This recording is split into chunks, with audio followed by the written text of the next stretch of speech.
పెద్ద ఎత్తున వచ్చారు. వర్షం కూడా వస్తా ఉంది. గాలి బ్రహ్మాండంగా వీస్తా ఉంది.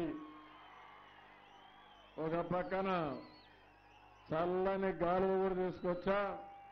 ఇంకొక 5 నిమిషాలు పోతే వర్షం కూడా బయటకు ఉంది. అదే సమయంలో ఈరోజు మళ్ళా విశాఖపట్నంలో మనకు మీటింగ్లు ఉన్నాయి. 5 మీటింగ్లు ఉన్నాయి. కాబట్టి ఇక్కడి నుంచి మళ్ళా అక్కడికి వెళ్ళాలి. ఏదేమైనా ఇప్పుడే బైరెడ్డి గారు ఒక మాట చెప్పారు. మీరు ఒక్క విషయం గుర్తుపెట్టుకోవాలి. సంక్షేమ కార్యక్రమాలన్నీ చేశానా లేదా అని మిమ్మల్ని అడుగుతున్నా. మీరు ఆనందంగా ఉన్నారా లేదా అని మిమ్మల్ని అడుగుతున్నా. మొన్ననే మొదటి తారీఖు 2,000 రూపాయలు పెంచిన వచ్చాను. తీసుకున్నారా పెద్దవాళ్ళందరూ?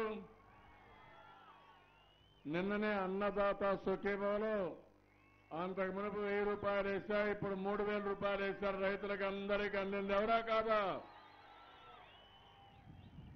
ఒకరోజు ముందుగానే మా ఆడబిడ్డలు 3వ చెక్కు 4,000 రూపాయలు కూడా డబ్బులు బ్యాంకులో వేసిన చెల్లెమ్మలు మీరు బ్యాంకుకి వెళ్ళా 4,000 రూపాయలు కూడా తీసుకోవచ్చు. మళ్లీ 8వ తారీఖు ఆ ప్రాంతంలో రైతులకు ఇవ్వాల్సిన రుణమాఫీ 4వ విడత 5వ విడత చెక్కు కూడా ఇచ్చేస్తున్నాను. తమ్ముళ్ళు మీరు తీసుకోవచ్చు. అదే మాదిరిగా మా ఆడబిడ్డలకి భవిష్యత్తులో ప్రతి సంవత్సరం పసుపు కుంకుమ ఇస్తానని మా ఆడబిడ్డలందరికీ హామీ ఇస్తున్నా. పింఛన్ 3,000 రూపాయలు ఇస్తాను. రైతులకు హామీ ఇస్తున్న అన్నదాత సుఖీభవ మీకు అండగా ఉండేట్టుగా 5 సంవత్సరాలు ఇస్తానని మరొకసారి హామీ ఇస్తున్నా. ఇది కాకుండా చంద్రన్న బీమా 5 నుంచి 10 లక్షల రూపాయలు చేస్తున్నాను. పెళ్లి కానుక మా ఆడబిడ్డల పెళ్లిళ్ళని నేనే చేస్తా. ఒక్కొక్కరికి 1,00,000 రూపాయలు ఖర్చు పెడతానని మా ఆడబిడ్డలకు హామీ ఇస్తున్నా. ఇంకో పక్కన మీరు ఆరోగ్య ఖర్చులకు భయపడవలసిన అవసరం లేదు. ఎన్టీఆర్ వైద్య సేవలో 5 లక్షల రూపాయలు ఇస్తాను. ఎక్కడ కావాలంటే అక్కడికి వెళ్లి మీ ఆరోగ్యం బాగు చేసుకోండి. మందులు కూడా ఉచితంగా ఇప్పిస్తా. నేను కష్టపడతా, సంపాదిస్తా, మళ్ళా సంపాదన మీకే ఇస్తానని మరొకసారి మీ అందరికీ హామీ ఇస్తున్నాను. మనకు వచ్చిన సమస్య అంతా మోడీ, కేసీఆర్, జగన్. ఏం తమ్ముళ్ళు, జగన్మోహన్ రెడ్డి మోడీని పొగిడాడా లేదా? మైనారిటీలు ఆలోచించాలి. ఆయనే మహానాయకుడంట, భవిష్యత్తులో ఆయనే గెలుస్తాడంట. అంటే నరేంద్ర మోడీని చూస్తే జగన్మోహన్ రెడ్డికి భయం, కేసుల భయం. అందుకనే మనల్ని తాకట్టు పెట్టడానికి సిద్ధంగా ఉన్నాడు. ఇంకొక పక్క కేసీఆర్ మనం తిట్టాడా లేదా తమ్ముళ్ళు? తిట్టాడా? మీకు రోషం లేదా? కోపం లేదా? ఉందా లేదా? అలాంటి వ్యక్తి ఇప్పుడు ఆయన ఫెడరల్ ఫ్రంట్ పెడతాడంట, జగన్ అందులో ఉంటాడంట, ప్రత్యేక హోదా సాధిస్తాడంట. కాంగ్రెస్ అనౌన్స్ చేశారు, మాయావతి చెప్పింది, కేసీఆర్ మాత్రం చెప్పడు. రెండో పక్కన పోలవరం పైన సుప్రీంకోర్టుకు వెళ్లాడు, కృష్ణా రివర్ పైన ట్రిబ్యునల్కి వెళ్లాడు. మీరు గుర్తుపెట్టుకోండి, ఒకవేళ ఈ జగన్మోహన్ రెడ్డి గెలిస్తే కేసీఆర్ బెదిరించి నాగార్జున సాగర్ని, శ్రీశైలాన్ని ఆయన కంట్రోల్ తీసుకుంటాడు. మన ముచ్చమర్రి మన చేతుల్లో ఉండదు, పోతిరెడ్డి పాడు ఉండదు, కేసీ కెనాల్ ఉండదు. ఈ నదుల్లో నీళ్లు పారవే కాలంలో మన కన్నీళ్లు పారుతాయి తమ్ముళ్ళు. రాయలసీమ ఎడారిగా మారిపోతుంది. నా ఆవేదనది, నా బాధ అది. నేను ఒకటే చెప్తున్నా, నేను ఇంకా కష్టపడతా, మీకేం కావాలో చేస్తా. అదే సమయంలో నీళ్లు నిలిచిపోతే మాత్రం మనం చాలా అవస్థపడతాం. మీరు చూడండి, ఆదాయం లేదు.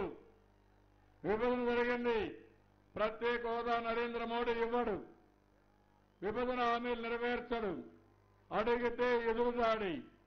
నిన్న కూడా ఐటీ దాడులు చేస్తారు నరేంద్ర మోడీ. ఈ రోజు కూడా 1 గంట అంబేద్కర్ స్టాచ్యూ దగ్గరికి వెళ్లి నరేంద్ర మోడీని హెచ్చరించి వచ్చాను.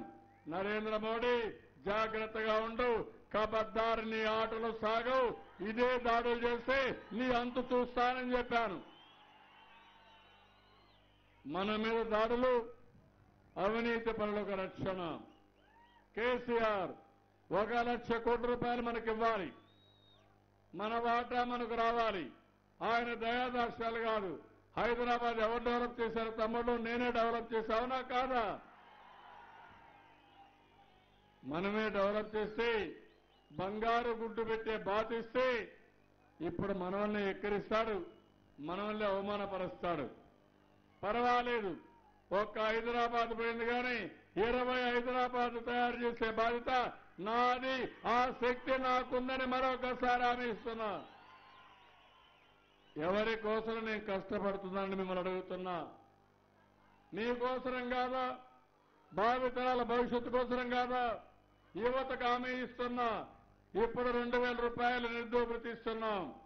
భవిష్యత్తులో 3,000 రూపాయలు ఇస్తాం. ఇప్పుడు డిగ్రీ నుంచి ఇస్తున్నా. రేపు రాబోయే రోజుల్లో ఇంటర్మీడియట్ నుంచి కూడా నిరుద్యోగ భృతి ఇస్తాను తమ్ముళ్ళు. ఇంటర్మీడియట్ పాస్ అయితే చాలు, అన్ని ప్రభుత్వ ఉద్యోగాలు ఇస్తా. ఉద్యోగాలు ఇప్పించే బాధ్యత నాది. ఇంటర్మీడియట్ పిల్లల నుంచి మీ అందరికీ ల్యాప్టాప్ కూడా ఇప్పించి పుస్తకాలు మోసే భారం పూర్తిగా తగ్గిస్తారని మీ అందరికీ హామీ ఇస్తున్నా.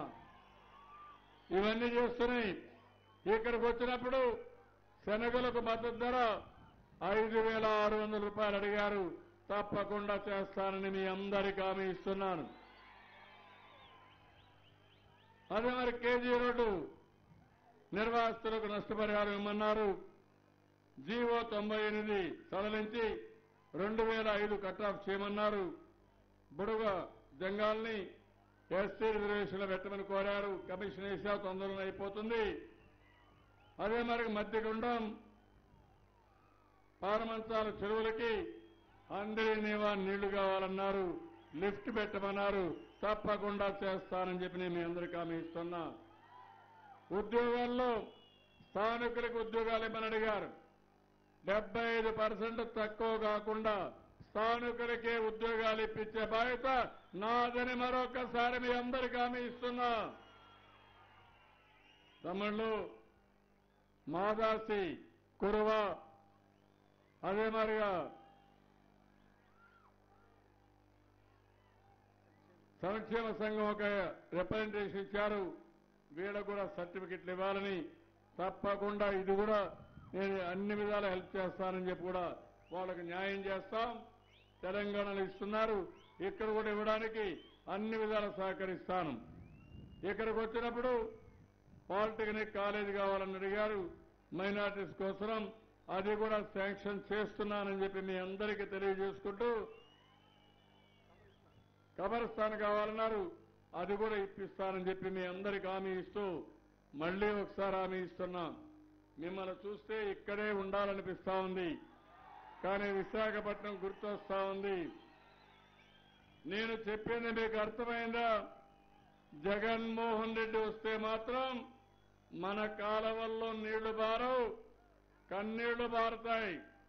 మళ్లీ ఈరోజు కేసీఆర్ పెత్తనం ఇక్కడికి వస్తుంది. నేను అడుగుతున్నా, ఆంధ్ర వాళ్ళ పెత్తనం మాకెందుకని పెద్ద మనిషి, నీ పెత్తనం నాకు కావాలన్నా అని సవాలు విసురుతున్నానని చెప్పి కూడా నేను మీ అందరూ తెలియజేస్తున్నా.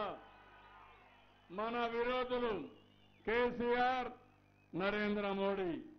ఈ రాష్ట్రానికి ద్రోహం చేసే వ్యక్తి మన జగన్మోహన్ రెడ్డి. అందుకే అందరినీ కోరుతున్నా, మీరందరూ గట్టిగా ఆలోచించి రేపు జరిగే ఎన్నికల్లో ఎమ్మెల్యే, ఎంపీ ఇద్దరికి సైకిల్ గుర్తుకే ఓటేసి అఖండ మెజారిటీతో గెలిపించమని మరొకసారి కోరుకుంటూ అందరికీ నమస్కారాలు.